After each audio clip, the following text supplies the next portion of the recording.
to come in front and give a border. It's now like it's now like it's a must that we have to pay the water. That amount that say the water has to be the negotiations between the two families,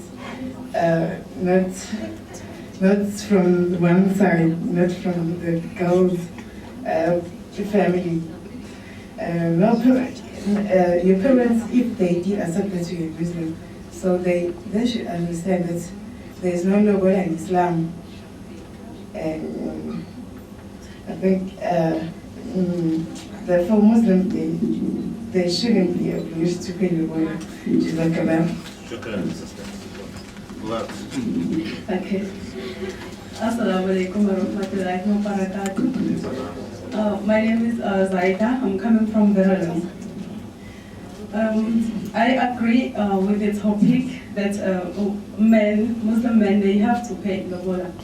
I think what is most important here is that people have to understand, firstly, it's very important to understand Islam per se, because Islam is a very diverse religion. We come from a very, it's made up of different people who are coming from different backgrounds with different cultures. And okay, for instance, we have blacks, we have Indians, we have whites. All these people are coming from different religions, and at the end, we all are Muslims.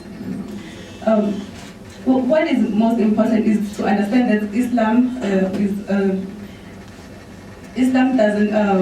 doesn't go against, it doesn't oppress other people's cultures, and lobola is something that everybody has to go through it, even though it's done differently, because we find that mostly in Indian culture, we find that a man has to give jewels or meher, it's called meher from my understanding.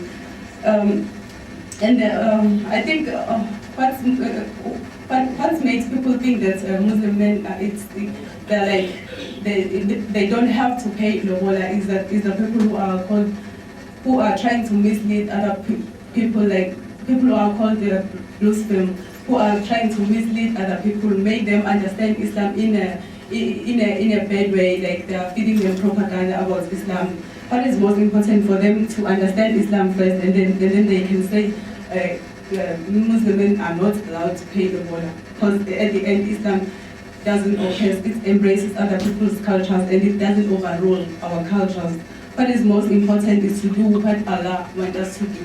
It doesn't have to be something unreasonable, like this sister Halima said that lobola, people are turning it into business now, because our parents are charging the men like 60,000 or 80,000. It's supposed to be reasonable, because at the end, lobola is about two families doing negotiation. At the end, it's supposed to two families have to agree on a certain amount or on a certain token. And from my understanding, I described lobola that is supposed to be negotiation. It's the aim is to unite these two people who are in love. We don't have to like say, okay, we want 60,000 rand now, so otherwise we won't get married. That is not lobola. Lobola is supposed to be negotiated within two families.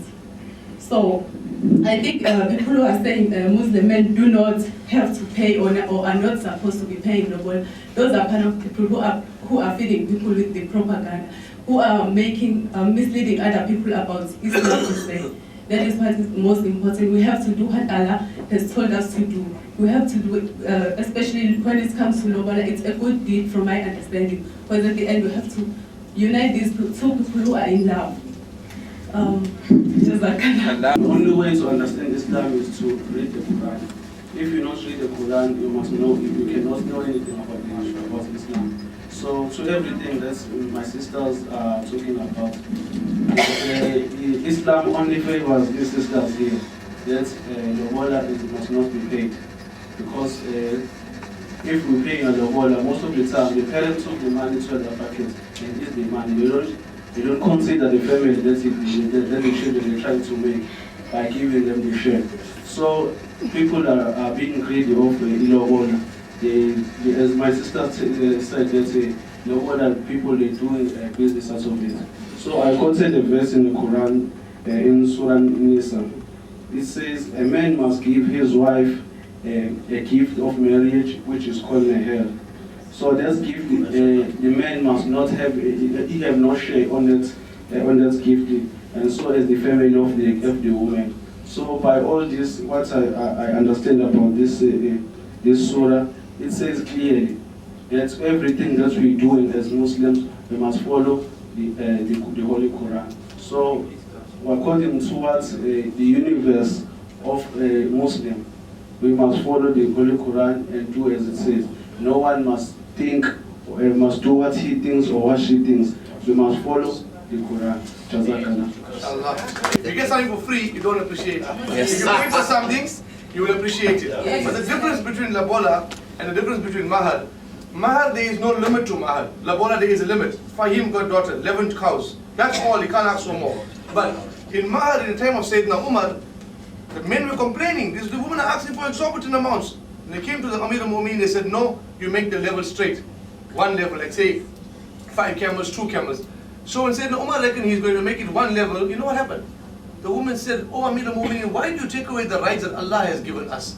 So he went and he discussed with the fuqaha. They told him, no, the woman has the right to ask what she wants in mahar. So the mahar is higher than the labola. It's higher. Right, yes. But the difference is in African culture, for labola, when the woman leaves the husband or she goes away or is divorced, the husband takes back the labola. In Islam, it is totally her right which you cannot touch permanently, whatever happens after that. So there is a difference, right? But there is mahar, the lady can demand what she wants.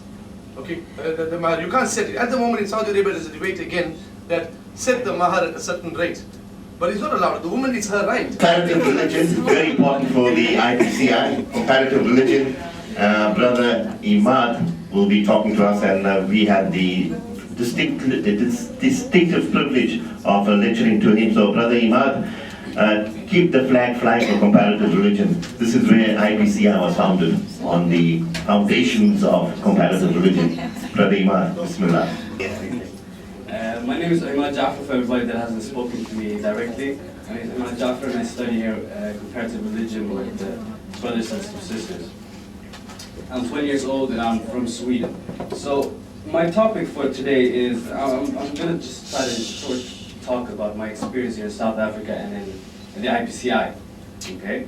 So, you know, when I first got a hold of this topic, I thought it's going to be easy because I've been here 2 months, so I have a lot to say.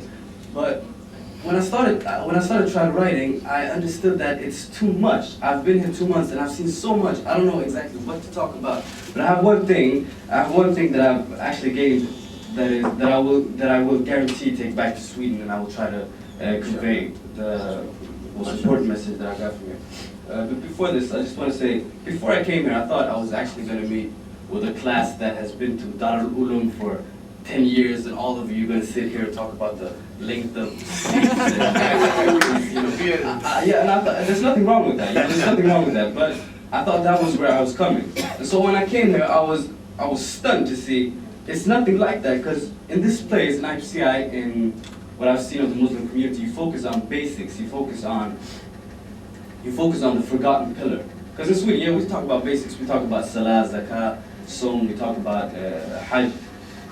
We don't talk as much about the first pillar, La ilaha illallah Muhammad Rasulullah. We don't talk about what is Islam. We don't talk about the relationship with Allah, because that's the most important thing. And if you don't have that, what's everything else? So I've learned from this place that you need to focus on basics. And I know Arif, one of our teachers, is very happy to hear this. And well, this alone is a big inspiration, because in Sweden, you know, when we have these discussions, we talk about walls, we talk about decorations, about the size of the lamps, but we don't talk about the basics. We don't talk about the foundation, which is the most important thing, because what's a house without foundations? Nothing. It's going to fall. It's going to collapse. And so just when I look back at the days I've had here, I'm thinking about the full classrooms that we had in the beginning. You know, things changed, and you know, it's gone quick. It's gone quick. Cause I'll remember all the teachers. We had Coach Shabat Khan. We had Ali. We had a lot of teachers. I'm not gonna mention all. AK. I can't mention all of them. I'll remember Kwazi Zabanto. Actually, it's a place. Not all of you know it, but for us who's been here, Kwazi Zabanto is a place where Christians live, like real Christians, you could say. And we've seen Krishna temple just these weeks, and you know, it's been like a good experience, because you know that even though they're kind of close, they're kind of monotheistic, they're almost Islamic, almost, not really, but they're going there. Sincerity is not a sign of greatness, just as Aribu always says. And to the IPCI, you know, my time is finished now, but to the IPCI, to the staff, to the crew, to everyone on the 4th floor, to MK, Iqbal, Yusuf Ismail, Ahmad Shabi, I just want to say that, you know, Christians, they always say, you know, we have the magic, they say, because they have the Holy Spirit, and you know, they kind of have the magic. So we'll give them that, okay? But I'll tell you, in this place, in IPCI, in the 3rd and the 4th floor of IPCI, this is where the real magic happens, because in this place, you change lives. And I know you touched my life, and you changed it, so I want to say thank you. And you go here as a tower, and inshallah, your signal is very, very strong, brother. I don't know which network, but it's an IPCI brand that you will take this evening, inshallah. And Allah bless you for that. Yes, and reading the surah of the Quran, Surah Nas, will be Sister Farida Khan, who will be reading Surah Nas for us. Very apt, we started with the opening, the key of the Quran, and now, inshallah, one of the last surahs of the Quran.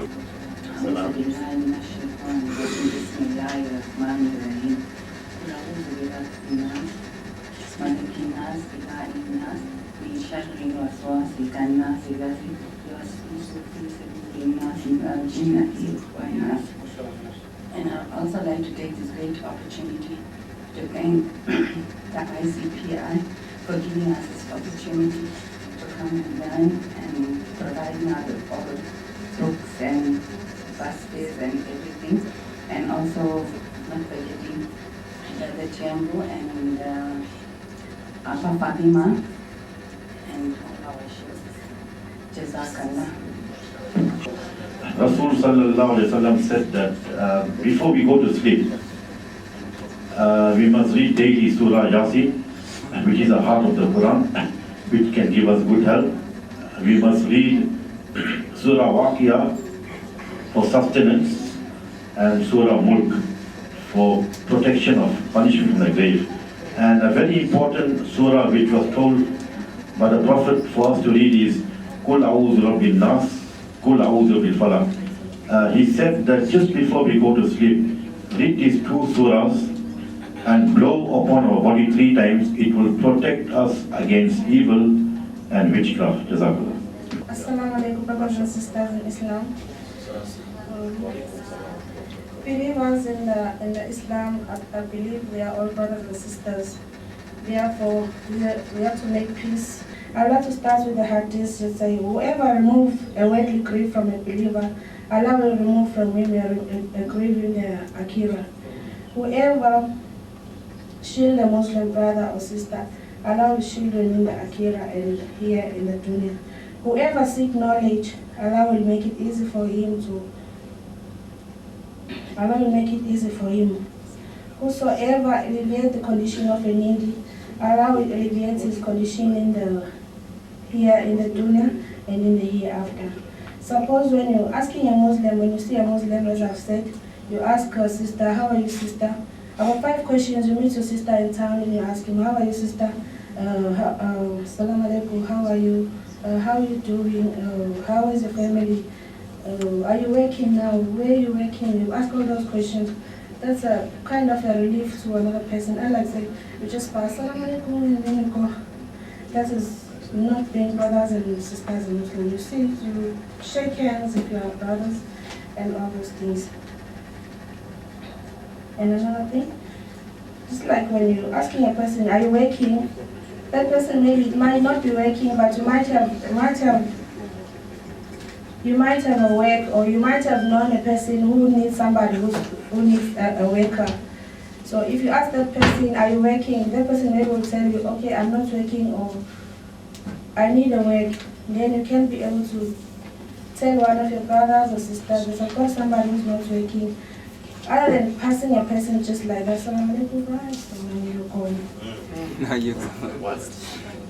You know, if your brother and sisters, you need to understand each other. You look at your brother, you look your sister in the eyes, and then you can tell if he's got is in a bad situation, he's in a good situation. By looking in the eyes, then you know each other. It's very important to know each other. You look at a Muslim brother in the face, then you know the situation. You don't embarrass him when you tell he's in bad situation. Okay, I've got a problem here, my sister. I don't have a bus fare. And you know, maybe you also don't have money in your bag. What you do, you don't tell everybody, hey, Amina just asked me off a bus fare. She don't have a bus fare today. She don't have this. You don't have to do that. What you do, you just go to your sisters. Sisters, can you please give me one? They'll ask you why. No, I just want to help my sister here. Who's that day? No, you don't have to. No, just, if you trust me, just give me that money. You don't embarrass a person, because it's something of embarrassment when I ask you, who is she? Okay, it's Shakira. Oh, Shakira has her money, and people will be putting an eye on her. You protect each other, you protect a Muslim, and protect a Muslim is to, you protect a Muslim of any shirk. You don't spread her, you don't, like when I'm saying you protect that person, when you shield a Muslim of any harm. Like I make an example of maybe something happens on the road, you make an accident with the car, and suppose you are wrong as a sister or brother, you were wrong and you hit somebody else, and there's another brother or Muslim sister coming, and the police are coming and asking what happened here. You have to try and cover that person who's a Muslim, your brother. You don't witness something that will harm that person. You know, maybe you don't. You just have to say, oh, I can't witness to that. I didn't see much. I can't witness to that. Then Allah will also shield you in the hereafter.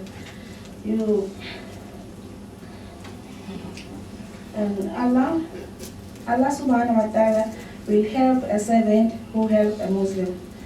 If you help another Muslim in any, as I've just said before, that you help a Muslim in different situations, but you don't have to spread and all. Allah ta'ala will also help you in the hereafter and also in this dunya. And it's very, very bad. Sometimes you find when you go to the person that you know, okay, this one, if I go to Abba Fatima, I know Abba Fatima will just listen to my problem and maybe help give me a hug. And then you go to Abba, I've got this problem, I need to do this and this and that. And what he will say to you, okay, I can't help you. Why can't you go to Shabir upstairs and get a hug? Go to Shakabe and it's going to say, no. Go to welfare and welfare will help you.